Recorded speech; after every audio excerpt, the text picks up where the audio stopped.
Salut, de retour avec une nouvelle vidéo. Aujourd'hui je vais parler un peu de cette moto depuis que je l'ai, qu'est-ce que je ressens par rapport à la conduite de cette bécane. C'est vrai que j'ai hésité pour celle-là, une autre sportive, la SLRR et les autres producteurs, en tout cas les plus joueurs, les KTM 1290, 1290 pardon, MT-17P. Et la fameuse Street Fighter V4 que je voulais absolument aussi. D'ailleurs ça aurait peut-être été là si j'avais choisi de rester sur des roadsters. Alors aujourd'hui je vais vous parler surtout de la moto.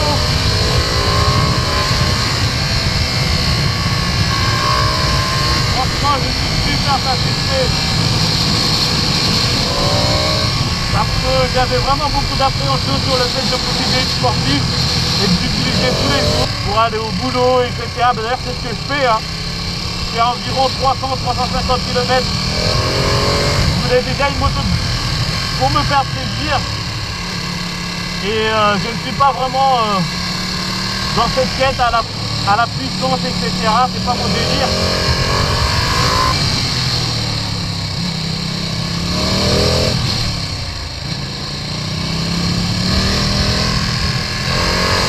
C'est une moto hyper légère qui pèse à peine 201 kg en sortant de gym, tout plein fait.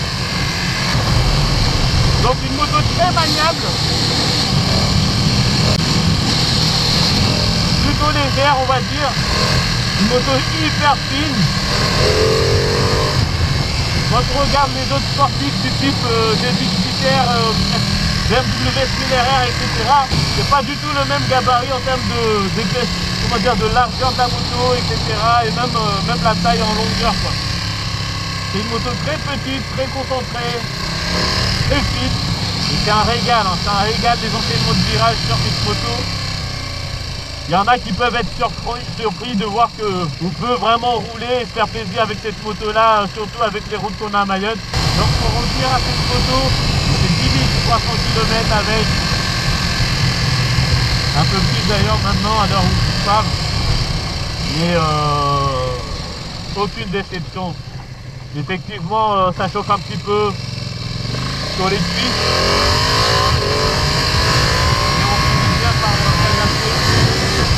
J'ai fait une petite modification pour réduire un petit peu la chaleur. Alors c'est pas pour la réduire surtout, mais c'est pour la dévier. J'ai mis un isolant thermique sous ma selle, ça a permis de bien soulager.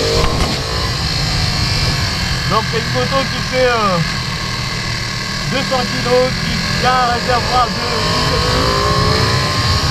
Avec ces 17 litres et la consommation de cette moto et surtout la manière de conduire, je fais en moyenne 200 km avec une réserve qui fait à peu près 50 km.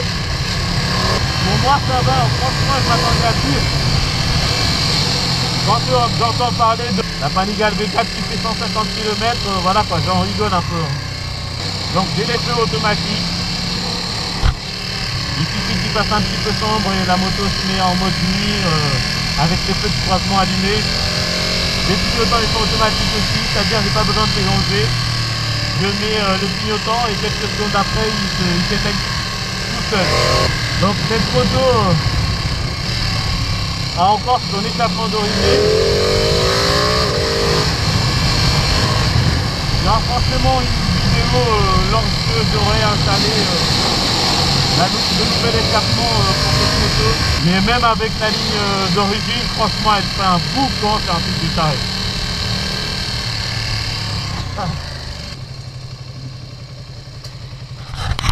Ça va? Ça va, ça va.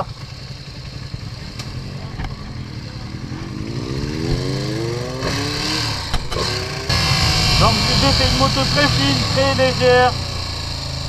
En tout cas c'est un poids assez conçu en tout cas. Malgré que ça soit une sportive, j'arrive à me profiler très facilement dans les bouchons, etc. Je roule très facilement avec en ville. Effectivement les demi-tours c'est toujours un souci. Ça va quand même, ça reste assez jouable.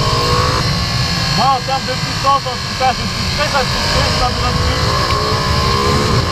160 chevaux, et contrairement à tout ce qu'on m'avait dit quand je venais d'acheter ma moto, j'ai jamais eu aucun problème, ni mécanique, ni électronique. Parce que c'est vrai, cette moto, elle a tiré des leçons de différentes motos. L'électronique vient de la Panigale D4.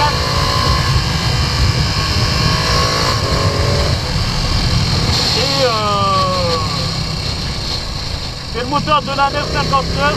Donc au final, je pense que c'est quand même une moto qu'on peut croire fiable. Même si la légende a toujours été que les Ducati sont des nids à problème. Hein. La position de conduite, rien à dire.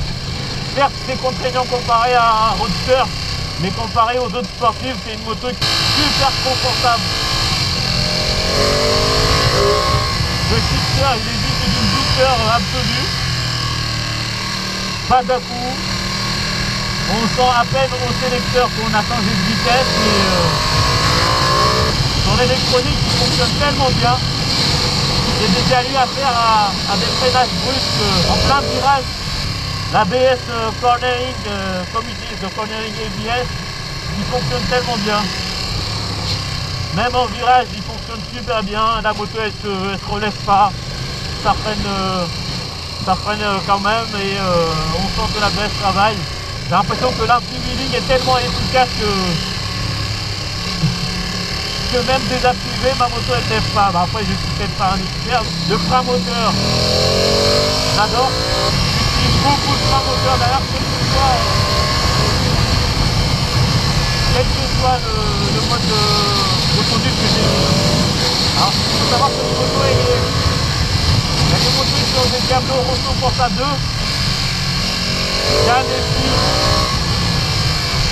Jamais pu la mettre en défaut jusqu'à présent, que ce soit en route sèche ou route mouillée. Et un très bon feeling. Très bon feeling. D'ailleurs les Diablo Rosso Corsa 2, je les utilise à peu près 5000 km. Entre 4500 et 5000 km on va dire. Voire même plus parce que là je suis à 10 300 km, j'ai changé mon pneu hier. Alors toutes les modifications que j'ai faites sur cette moto sont dans la plupart des modifications esthétiques. J'ai commencé à parler du confort de la moto. Pour une sportive, elle n'est pas très contraignante. Franchement, même si on est quand même un peu couché, on est même beaucoup couché par rapport au roadster effectivement, mais si on compare avec les autres sportifs, ça n'a rien à voir. On est tellement levé, tellement droit quasiment,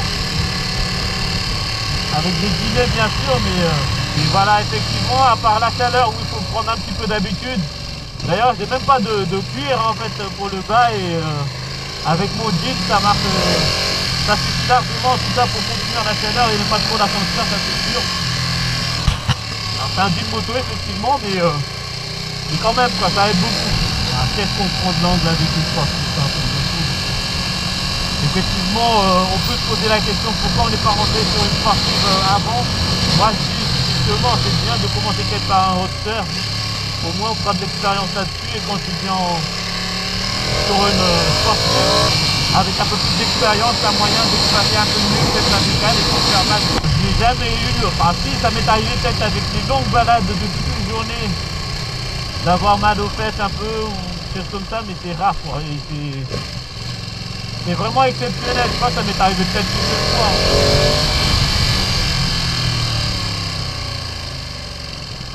Mais sinon, j'utilise ma moto tout le temps et jamais je me dis putain je vais avoir mal au cul ou je sais pas quoi. Tellement elle est confortable.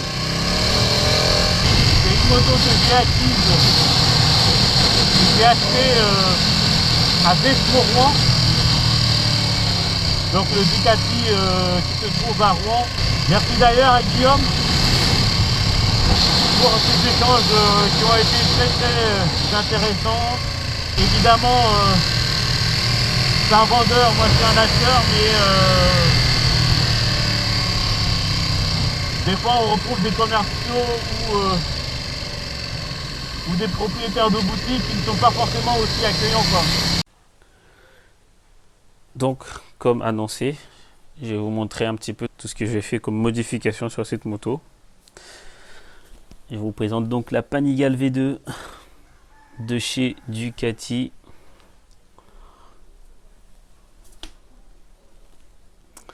Alors il y a pas mal de choses que j'ai fait, que j'ai mis là-dedans.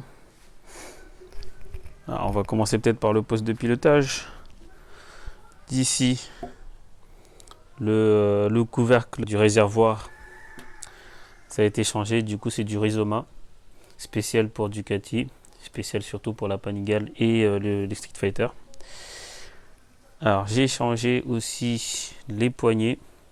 J'ai mis du domino. J'ai changé, comme vous pouvez le voir aussi, les rétroviseurs. Parce qu'à l'origine, je vais vous montrer la photo, hein. Les rétroviseurs, ils sont ici. Et ils ont aussi des clignotants intégrés. Sauf que du coup, comme vous pouvez le voir, moi j'ai enlevé les clignotants d'origine pour mettre des clignotants fabriqués aux États-Unis par une marque qui s'appelle Futurist Moto, qui fait ces très beaux clignotants LED.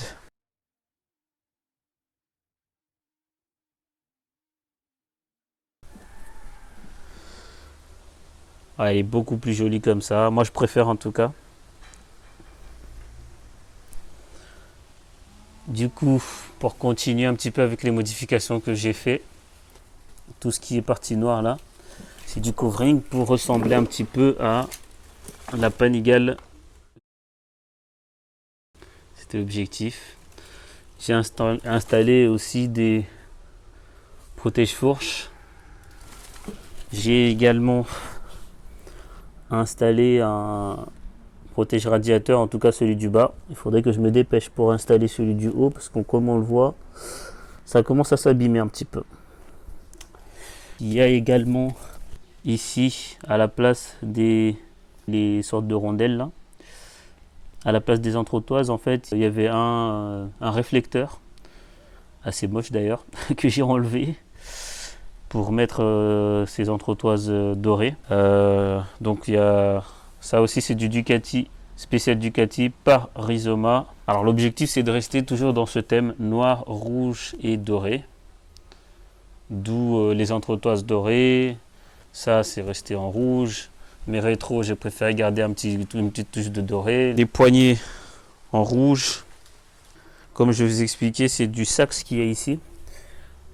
Et vu qu'il est dans ce thème justement doré et jaune, j'ai préféré garder d'autres pièces en tout cas en doré comme ça pour avoir une certaine homogénéité en termes de couleurs et rester dans les trois couleurs.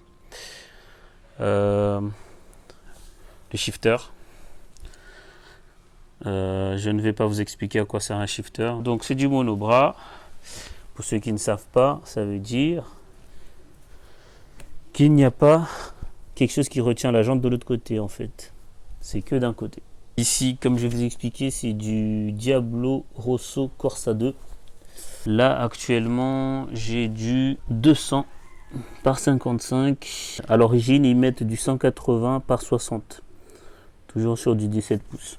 Donc moto équipée d'ABS, hein. On voit le disque qui est ici. Toujours la ligne d'origine, la ligne d'échappement d'origine. Ah oui, parmi les modifications toujours. Donc j'ai fait installer ce support de plaque par la marque qui s'appelle NRC, New Raid Cycle. Pareil, un fabricant américain. Du coup, ce support de plaque qui fait au clignotant aussi LED en même temps, parce que ce qu'il y avait avant, c'était une bavette. Et là, la moto est hyper clean comme ça.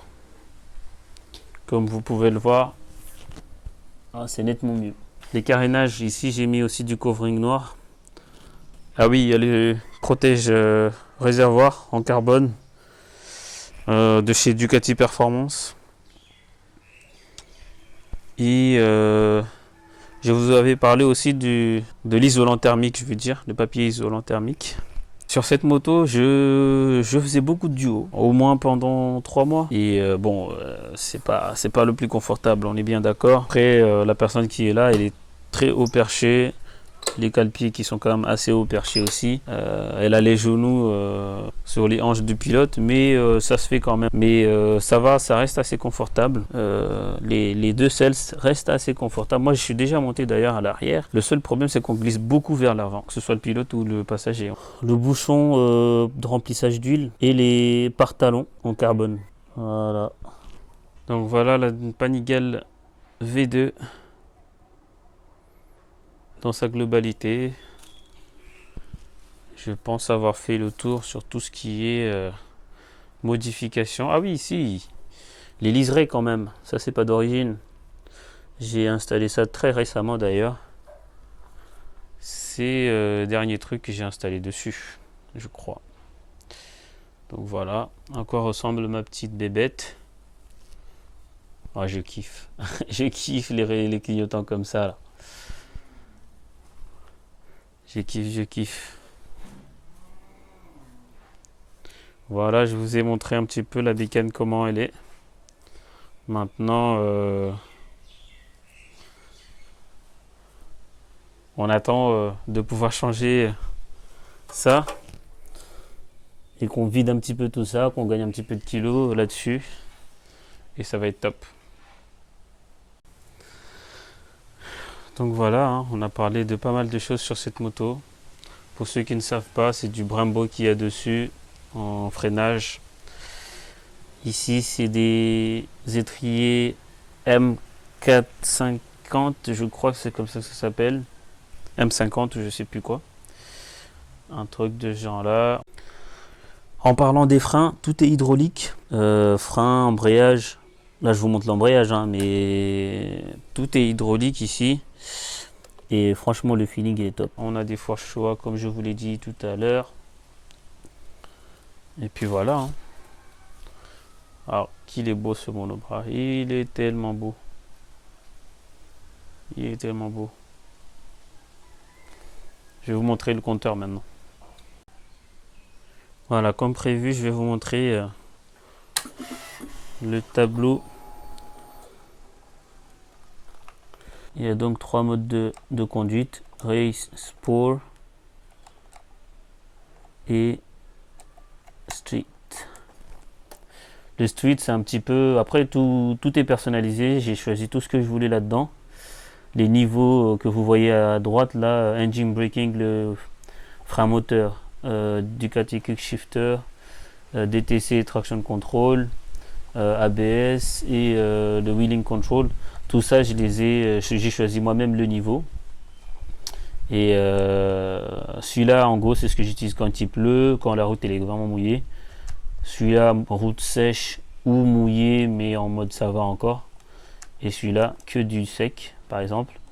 Et ça déconnecte forcément automatiquement d'ailleurs l'ABS à l'arrière. Donc on peut rentrer en glisse si on veut, en freinant fort. Voilà. Et donc là, on le voit ici, par exemple, que les feux sont automatiques. D'ailleurs, je vais peut-être vous montrer à quoi ça ressemble. Une fois que c'est allumé. Voilà, qu'est-ce que c'est beau, j'adore en tout cas. Et si jamais on met les feux de route, alors, voilà, il allume les deux, hein, parce que sinon c'est qu'un côté qui s'allume quand c'est les feux de croisement.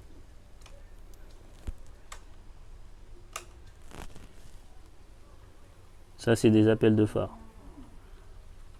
On a la possibilité de vraiment tout choisir là-dedans. Ah oui, il y a un truc aussi qui est super. Là, par exemple, hier, j'ai changé de dimension de pneus. Je suis passé de 180/60 à 255. Bah, il y a ce qu'on appelle le calibrage de pneus. Je rentre là-dedans et par exemple, ici, je me retrouve avec la Tire Calibration qui est donc le calibrage de pneus. Et en fait, en cliquant sur Start, en fait, il permet à la moto de s'adapter aux nouveaux pneus, etc., aux dimensions, etc. C'est un truc super en fait, parce que surtout là j'ai changé de dimension Ça permet à la bécane de pas être induit en erreur parce que il calcule ou il agit en fonction du pneu qu'il y avait avant, alors que en changeant de dimension, forcément, on n'a pas le même poids, on n'a pas le même comportement aussi sur la route. Donc, c'est super important d'avoir ce type d'électronique, d'aide en tout cas. Comme je vous disais, je suis très satisfait de ma moto. À l'heure actuelle, j'espère que la garder pendant longtemps, le plus longtemps possible. Et que je fasse pas de bêtises avec, en tout cas, et que ça dure le plus longtemps. Je vais faire pas mal de j'ai prévu pas mal de modifications dessus.